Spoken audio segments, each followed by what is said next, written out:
l'analyse de l'attaque rançongiciale et exfiltration de données GBS Food.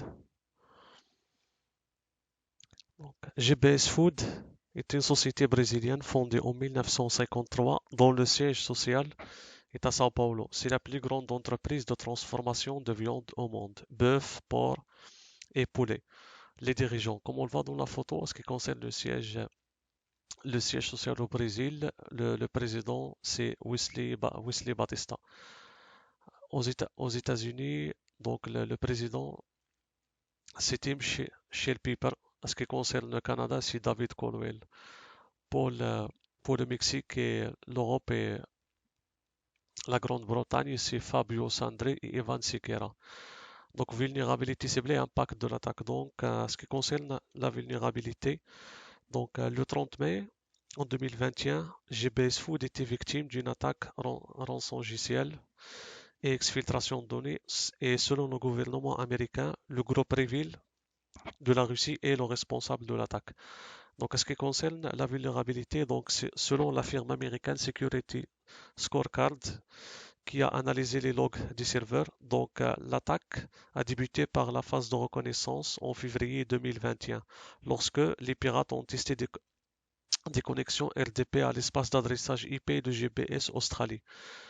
Et en mars 2021, des identifiants appartenant, comme on le voit ici, des identifiants appartenant à des employés de GBS Food Australie ont été retrouvés dans le dark web.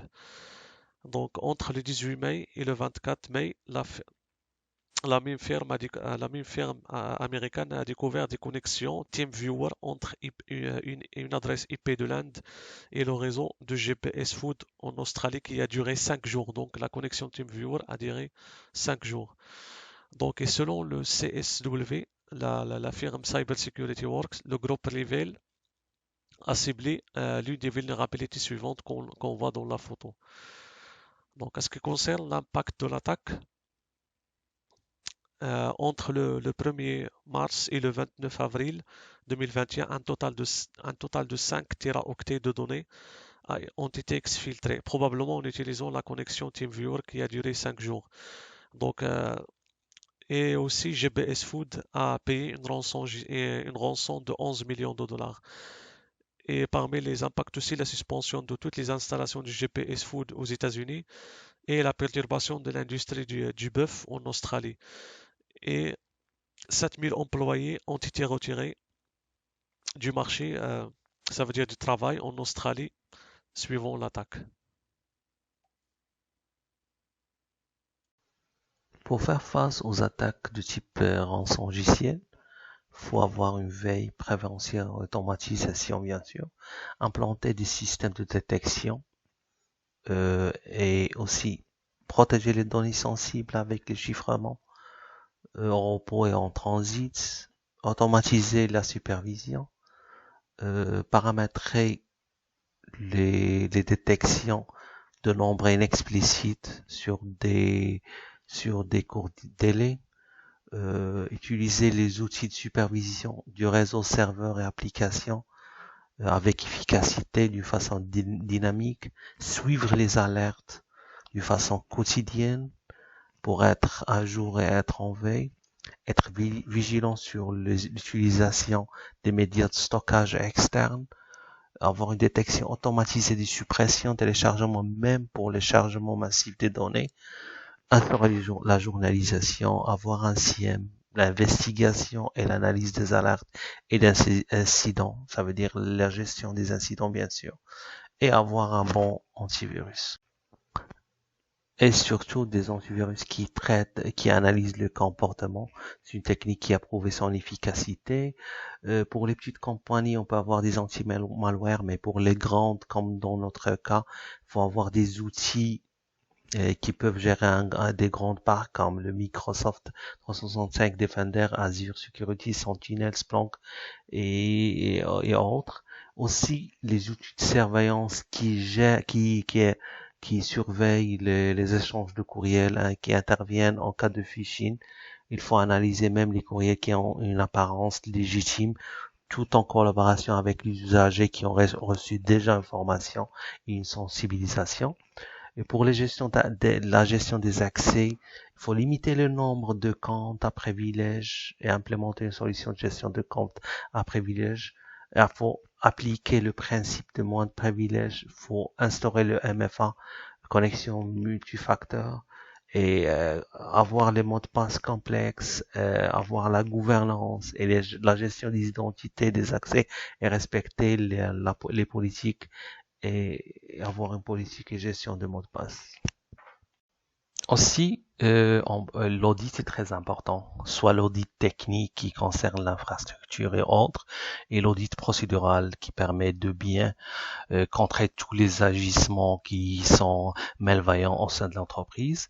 Pour la sensibilisation, faut faire toujours la formation, faut sensibiliser les employés contre les logiciels malveillants et on peut donner par exemple des exemples de sous-traitance, par exemple pour les boîtes qui n'ont pas le temps pour gérer ça, ils peuvent sous-traiter ça pour bien sensibiliser d'une façon régulière, soit mensuelle, soit bimensuelle, soit trimestrielle, pour forcer des formations qui vont donner un bon niveau aux usagers et bien sécuriser et avoir les bonnes pratiques, bien sûr. Il faut avoir des environnements protégés séparés, par exemple pour le développement, avoir un bon antivirus, des certificats SSL pour la sécurisation, vérifier tout ce qu'on reçoit via les réseaux sociaux. Il faut respecter les conformités, les politiques et les normes, mettre à jour nos systèmes. Il faut être toujours à jour, endurcir le non-système, suivre les recommandations OWASP par exemple, ne pas utiliser les logiciels du SUE par exemple, protocole, il faut les protocoles qui sont comme bannis, il faut les sortir de nos systèmes, ne pas les utiliser, avoir un bon suivi de correctifs et des patchs et éviter les technologies dépassées et les logiciels obsolètes, les navigateurs et OS qui ne sont pas corrigés bien sûr. Il faut avoir un service d'homologation interne pour vérifier les sources des logiciels à installer, responsabiliser et outiller les équipes internes. Et il faut avoir et automatiser les outils de surveillance pour détecter les sites frauduleux, planifier les balayages et planifier aussi les campagnes de phishing à blanc pour tester le niveau de sensibilisation des usagers, bien sûr.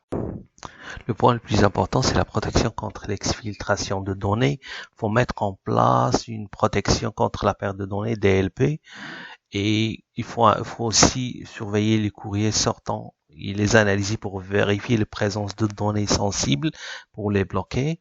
Il faut chiffrer les données sensibles pendant le transfert. Il faut bloquer les canaux de communication non autorisés, favoriser le VPN et investir dans l'anti-phishing et la prévention contre le vol d'identifiants. Et il faut bloquer les accès non autorisés échus, par exemple, après terminaison de contrat, soit interne, soit externe, soit partenaire. Il faut former les employés sur les pratiques et les attaques qui causent l'exfiltration de données. Il faut surveiller le flux habituel de données, le volume, le type, la destination et source pour détecter toute anomalie. Et bien sûr, il faut sauvegarder les données.